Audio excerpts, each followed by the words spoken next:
Salut, c'est Team Track, on se retrouve aujourd'hui pour une nouvelle vidéo. Donc aujourd'hui, pressage de paille avec un Massey Ferguson 7720, donc un Massey de 200 chevaux.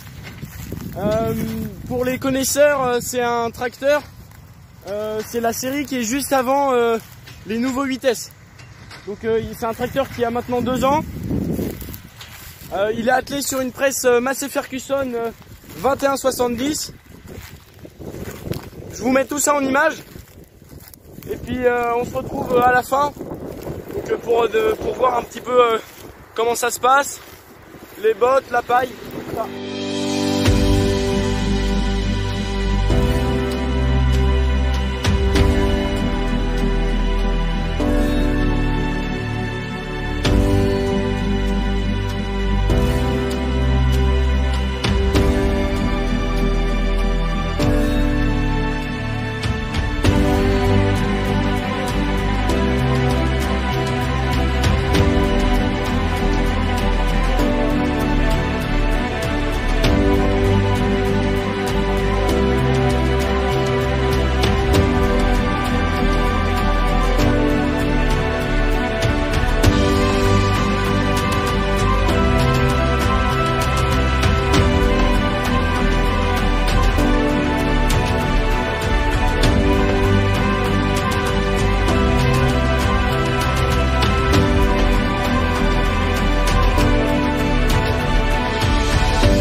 Donc dans ce champ, le blé était couché, ce qui donne un petit peu moins de paille. Globalement cette année, les entrepreneurs et les agriculteurs voient qu'il y a vraiment un gros tonnage de paille. Le grain c'est très moyen cette année, mais la paille c'est vraiment exceptionnel. Alors pour ce qui est des bottes, on est sur des bottes de 90 cm de haut, 120 de large. Voilà ce que ça donne à peu près. Et donc en 2,30 m de long. Donc ça c'est le client qui a demandé que ce soit comme ça. C'est ajustable la longueur. Voilà, la longueur c'est ajustable. Donc le fait que ça ait versé comme ça juste avant la moisson à cause des pluies de fin juin, ça fait une paille qui s'est vraiment cassée dans la moissonneuse. Une paille vraiment brisée. Donc c'est dommage. Normalement la paille, une paille d'excellente qualité et plus longue. Après c'est vraiment cette parcelle là. De manière globale la paille est plutôt même de bonne qualité et en quantité. Et pour ce qui est du tracteur, c'est un tracteur d'environ 200 chevaux.